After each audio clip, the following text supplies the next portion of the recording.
Masooda beach. మసూదానా? కాదమ్మా, Masula. Masula beach. Okay.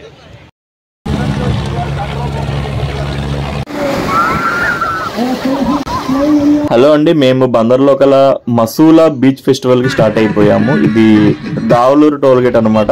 Cross అయిపోయి ఇప్పుడే ఎంటర్ అయిపోయాం లోపలికి. మసూలా ఫెస్ట్ ఎంట్రన్స్ అనమాట. లోపల బీచ్ దగ్గరికి వెళ్ళాం. చూసారా క్రౌడ్ ఎలా ఉంది. ఇది సైడ్ అండి, ఇది బోట్ రైడింగ్ దగ్గర చాలా తక్కువ ఉన్నారు. ఇదేమో లోపల మెయిన్. ఇక్కడ మనకి ఫుడ్, అలాగే స్పోర్ట్స్ ఆడేవాళ్ళు, బోటింగ్, వీళ్ళందరూ ఇక్కడ ఉంటారనమాట. అలాగే ఫుడ్ చూసుకున్నట్లయితే ఇక్కడ నాన్ వెజ్, బిర్యానీ, నాటుకోడి, రాగి సంకటి ఇలాంటివన్నీ కూడా ఆల్ టైప్ ఆఫ్ వెరైటీస్ అనేవి పెట్టారనమాట. ఇప్పుడు మీరు వెళ్ళేది స్టాల్స్ అనమాట. చూడొచ్చు మీరు బిర్యానీ. ఇందులో 100, 150, 200, అలాగే రాగి సంకటి, నాటుకోడి అన్నీ ఉన్నాయి. అలాగే రోజు మిల్క్ కూడా ఉందండి. మేము ట్రై చేసాం. రోజు మిల్క్, ఫలూదా అన్ని ట్రై చేసాం అనమాట. డిఫరెంట్ టైప్ ఆఫ్ కాస్ట్స్ అన్ని అవైలబుల్ ఉన్నాయండి.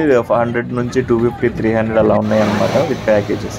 నెక్స్ట్ మేము బీచ్ దగ్గరికి వెళ్ళిపోయాము. ఇక్కడ బోట్ రైడింగ్ అనేది చేసాం అనమాట. బోట్ రైడ్ మాత్రం చాలా అదిరిపోయిందండి. తర్వాత మేము ఇంకా బీచ్లో ఎంజాయ్ చేస్తుండే ఈ లోపల అక్కడే ఉన్న ఈటీవీ రిపోర్టర్ గారు మీరు మాట్లాడగలరా అంటే ఓకే అని చెప్పి మేము స్టార్ట్ చేసామన్నమాట. థ్యాంక్ యూ అండి రిపోర్టర్ గారు, మాకు ఒక ఫ్యామిలీకి మెమరీ ఇచ్చారని. అందుకే మేము ఇంకా వచ్చేసాం అనమాట. రైడ్కి వెళ్ళామండి. బోట్ రైడ్ ఎంజాయ్ చేసాం బాగా. నాకు చాలా బాగా నచ్చాయి. పర్టికులర్ గా స్పీడ్ బోట్ రైడ్ అయితే చాలా బాగా ఎంజాయ్. ఇక ఆ తర్వాత మా చిన్న పాప, పెద్ద పాప ఈ విధంగా బీచ్లో ఎంజాయ్ చేశారనమాట.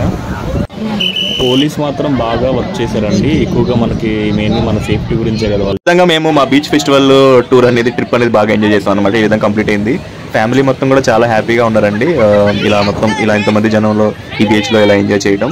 ఆ తర్వాత మేము ఈవినింగ్ 4 స్టార్ట్ అవుతే మేము బందర్లో వెళ్ళేటప్పుడు 6 అయింది. మళ్ళీ ఇంటికి వెళ్ళేటప్పుడు 7 అయిందండి. ఈ విధంగా మా కంప్లీట్ అయిపోయింది అనమాట ట్రిప్ అనేది.